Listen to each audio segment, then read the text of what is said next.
Halo guys, saya Dimpo Sutauruk. Sebagai disclaimer, video ini berisi pengetahuan yang seharusnya tidak boleh diketahui oleh semua orang, karena banyak informasi yang mungkin akan merusak spontanitas hidup yang akan kalian jalani dengan tahu lebih dulu sebelum kalian menjalaninya. Tapi sebagai gantinya, saya yakin di akhir video kalian akan menjadi orang yang paling bahagia hanya dalam waktu 15 menit ke depan. Dengan catatan, kalian lalui seluruh bagian video ini tanpa skip. Video ini adalah jalan satu arah, ya atau tidak sama sekali. Jadi jika kalian tidak ingin excitement kalian berkurang dalam menjalani hidup, kalian bisa putuskan untuk keluar dari video ini sekarang. Oke, ini artinya kalian sudah setuju.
Bio Farma sudah merancang agar kita bisa melacak vaksin-vaksin ini, Mas Erik. Ya, jadi begini kan kembali kita bicara kepada sebuah sistem yang harus bisa meminimal resiko. Apalagi ini menyangkut seluruh rakyat Indonesia. Nah, karena itu sejak awal Bio Farma kita melakukan barcode di sini, bisa terlihat. Jadi misalnya tadi Raffi habis disuntik itu masuk ke barcode. Oh, Raffi. Jadi ada barcode-nya, jadi ketahuan tuh ya. Itu Di vaksin sini yang juga tadi dalam disuntikan ke satu siapa? kotak juga ada barcode-nya. Nah, nanti ini masuk ke cold chain yang dikirim ke daerah. Kita bisa lihat sampai di mana, nomor mobilnya apa, ada kejadian apa, kita lakukan itu. Dengan terbukanya sistem pemerintahan baru yang lebih transparan, akan memberikan harapan baru mengenai kesetaraan dan keadilan bagi setiap rakyat yang membutuhkan. Peraturan baru di dunia digital di mana setiap manusia yang masuk di era revolusi industri 4 membutuhkan sebuah digital ID, sehingga siapapun yang bermanuver di dunia maya tidak lagi anonim, sehingga akan jauh mengurangi tingkat kriminalitas. Dengan digital ID ini pula diharapkan penyaluran kebutuhan bagi setiap rakyat akan jauh lebih terkonsentrasi dan tidak lagi salah sasaran, khususnya dengan sistem ekonomi baru juga yang mana selanjutnya akan dapat digunakan untuk hidup di seluruh dunia. Peraturan baru bagi para korporasi dunia mengenai industrialisasi yang tidak menyengsarakan society dan iklim dunia dengan energi yang terbarukan. Begitu juga dengan pemerataan pendidikan bagi warga dunia yang melalui teknologi informasi di era 5G yang semakin cepat dan masif. Situasi pandemi saat ini akan dimanfaatkan untuk mereset ulang kebobrokan dari sistem pemerintah dan kapitalisme yang sudah merusak dunia kita selama ratusan tahun terakhir, demi menyongsong era peradaban baru yang lebih humanis dan berpihak pada alam yang harapannya mulai kita rasakan dampaknya pada tahun 2050 mendatang. Jika memang umat manusia sepakat untuk duduk bersama demi satu tujuan yang sama, karena perpecahan, adu kekuasaan selalu menjadi tabiat manusia sejak zaman dulu. Ketika kondisi mereka dalam keadaan baik, sehingga manusia terlena selama ratusan tahun terakhir ini hanya peduli dengan kepentingan dan egonya masing-masing, pura-pura tidak mendengar bahwa bumi ini terus menangis yang sebentar lagi hampir murka. Jadi untuk saat ini kita anggap saja skenario global warming yang akan mengancam musnahnya peradaban manusia ini berhasil menjadi titik balik untuk menyatukan umat manusia yang mirip dengan skenario yang terjadi pasca Perang Dunia lalu. maka mungkin umat manusia masih punya harapan dan tidak berakhir dalam skenario distopia karena proses seleksi alam yang mereset teknologi kita kembali ke zaman busur dan panah lagi.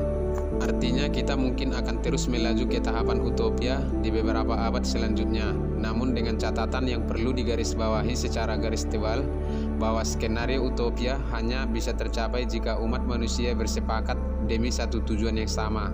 Tidak ada perbedaan mengenai status sosial, ekonomi, budaya, bahkan mungkin agama.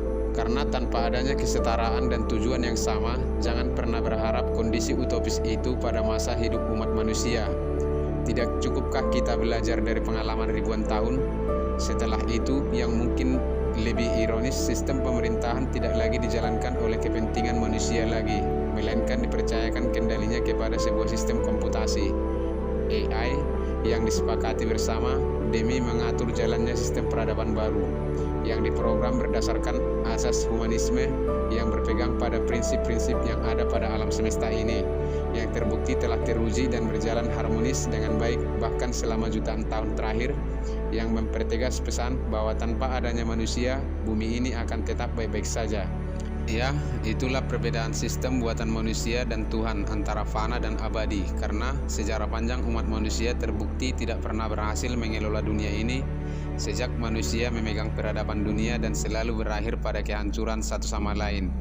Meskipun kita sudah menjalani berbagai jenis sistem mulai dari kekaisaran, sosial, bahkan demokrasi, selama kehendak bebas manusia yang abstrak dan ego yang jadi pusat kendalinya, yang selalu dipenuhi dengan otoritarianisme, supremasi kekuasaan maupun dinasti politik. Maka pada masa itu sepertinya sebuah sistem pemerintahan yang dijalankan oleh AI akan jauh lebih relevan karena tidak memiliki motivasi, tidak memihak dan adil bahkan bagi setiap makhluk yang hidup di dunia ini.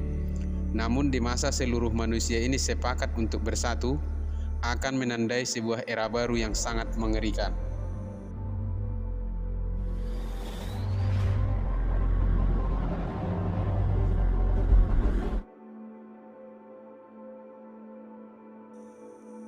Di masa ini teknologi sudah menyediakan segalanya bagi kebutuhan umat manusia. Berkat fusi nuklir, masa depan yang memberikan energi tanpa batas bagi siapapun yang membutuhkan secara gratis. Karena di masa ini, energi dapat diproduksi dengan sangat mudah, murah, dan mungkin unlimited. Hanya karena energi gratis ini saja, maka seluruh hal yang tersedia di dunia utopia ini akan tersedia secara gratis juga. Apalagi tempat ini semuanya telah dikendalikan oleh AI dan robotik yang akan secara otomatis memproduksi hampir setiap kebutuhan dasar umat manusia, mulai dari makanan, kesehatan, tempat tinggal yang layak, bahkan hiburan, karena semuanya mudah didapatkan. Maka manusia tidak memiliki pikiran untuk berbuat jahat lagi, dan setiap manusia hampir tidak lagi bekerja untuk mendapatkan apa yang dia inginkan, karena semuanya sudah tersedia dengan bantuan teknologi AI dengan basis kuantum komputasi yang maha canggih yang dapat menjalankan seluruh sistem di dunia utopia ini, mulai dari perekonomian, transportasi, kebutuhan sosial, bisnis maupun industri dengan sangat adil. Ini adalah masa di mana manusia setara eksistensinya dan hanya berfokus mengejar mimpi dan fantasinya masing-masing.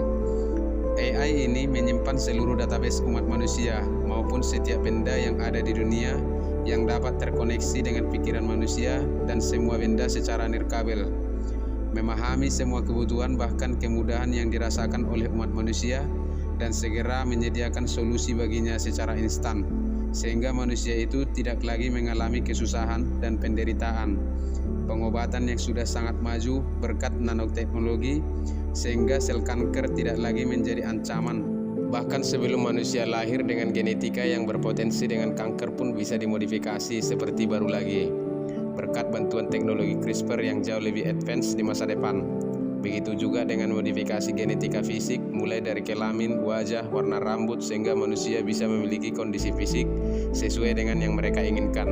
Tidak perlu lagi iri dan dengki kepada manusia lain yang hanya demi mendapatkan eksistensi diri yang layak di mata masyarakat, karena kini semuanya setara. Teknologi regenerasi sel super canggih yang memungkinkan kita hidup dalam kondisi tetap muda, yang akan membuat hidup dan mati hanya sebuah opsi.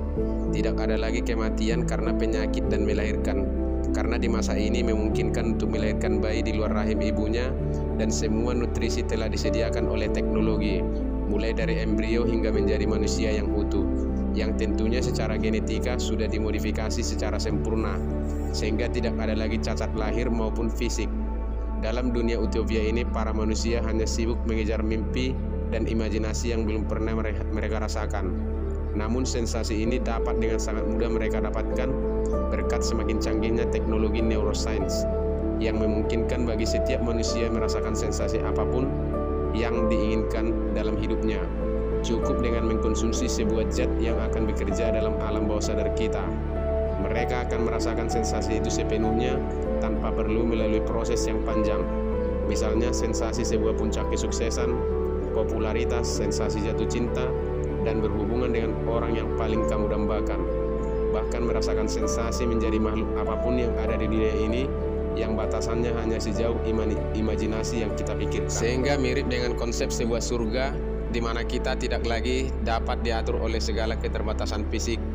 Bahkan dengan kemajuan kuantum fisika di masa itu, manusia mungkin akan mampu memecah dan memanipulasi blueprint dari sebuah atom, sehingga mereka menjadi mampu menciptakan berbagai materi baru di semesta ini yang akan membuat manusia tidak lagi terpenjara dalam hukum-hukum fisik, yang memampukan mereka membuat hukum-hukum baru versi mereka sendiri, hingga akhirnya sanggup menulis ulang takdir baru kehidupan mulai dari alfa hingga omega.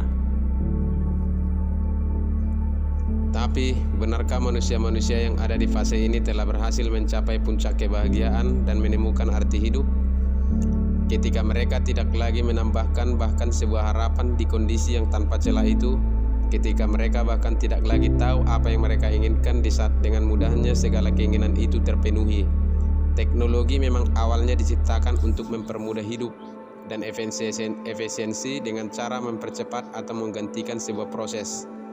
Namun ketika seluruh proses itu diambil alih olehnya hingga tidak ada lagi yang tersisa bagi manusia, maka tidak ada lagi yang mengerikan dibanding seorang manusia yang selalu mendapatkan apa saja yang terbersit di dalam pikirannya dengan begitu mudah.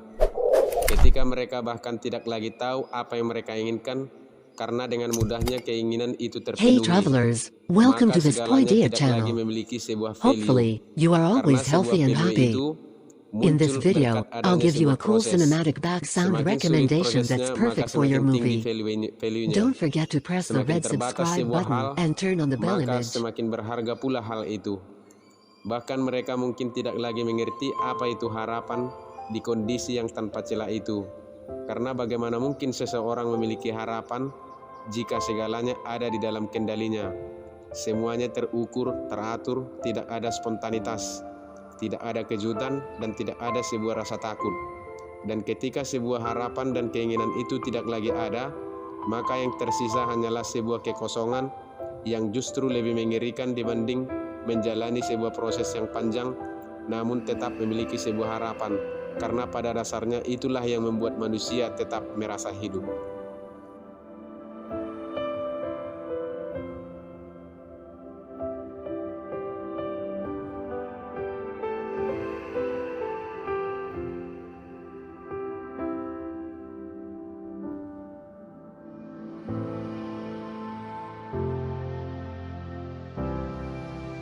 Ironis bukan? Mungkin mereka tidak lagi harus bekerja keras hanya untuk mendapatkan sesuap makanan. Tapi mereka tidak tahu betapa bahagia dan nikmatnya sebuah makanan yang didapatkan dari hasil jerih lelah berhari-hari. Mungkin mereka tidak lagi harus melewati proses persalinan dan melahirkan yang menyakitkan selama 9 bulan. Tapi mereka tidak tahu betapa bahagianya perasaan seorang ibu saat pertama kali melihat kedalaman mata bayinya sesaat setelah melahirkan. Mungkin mereka tidak perlu merasakan penyakit di tubuhnya yang sempurna sejak lahir, tapi mereka tidak tahu bagaimana bahagianya seorang anak yang buta sejak lahir, yang bisa melihat untuk pertama kalinya.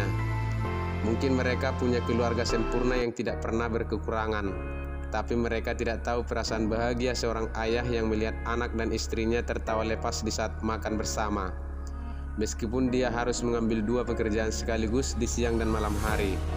Mungkin mereka bisa hidup dalam masa muda selama yang mereka inginkan, tapi mereka tidak tahu betapa setiap momen dalam hidup itu jadi jauh lebih berharga dan berarti di umur kita yang pendek. dan penuh dengan ketidaktahuan akan hari esok. Coba kalian rasakan, indah sekali kan? Ya, emosi yang masih kalian rasakan saat inilah anugerah dari Tuhan yang sebenarnya.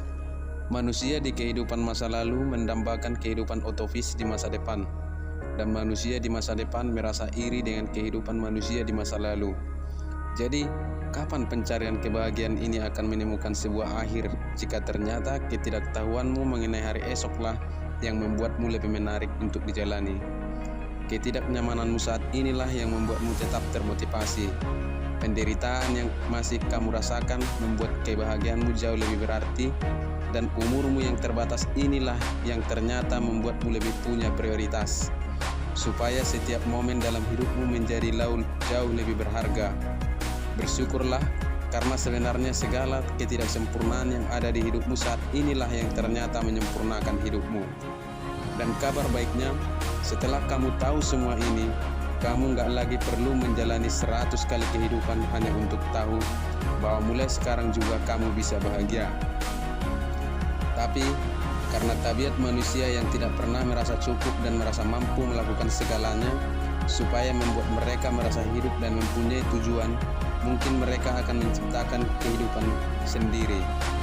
Tujuan-tujuan hidup baru, misalnya dengan membuat sebuah ekosistem di tempat yang benar-benar baru, di mana kebahagiaan itu masih dapat diperjuangkan, dengan sebuah harapan dan penderitaan, dengan manusia-manusia baru yang masih polos seputih salju, dan tanpa pengetahuan dari awal lagi, di mana kebahagiaan tidak bisa digapai dalam kondisi yang berkekurangan, tapi tidak juga bisa digapai meskipun dalam kondisi sempurna yang berkelimpahan.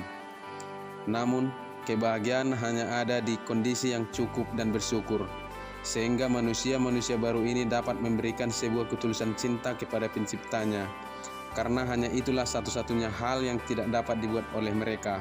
Tapi kali ini mereka menjaga dan memastikan supaya tidak semua pengetahuan itu baik untuk dikonsumsi, karena seseorang yang sudah berada di kondisi tahu tidak akan pernah bisa kembali lagi ke kondisi tidak tahu, sehingga tidak perlu mengulang kesalahan mereka dan berakhir di kondisi utopia paradoks.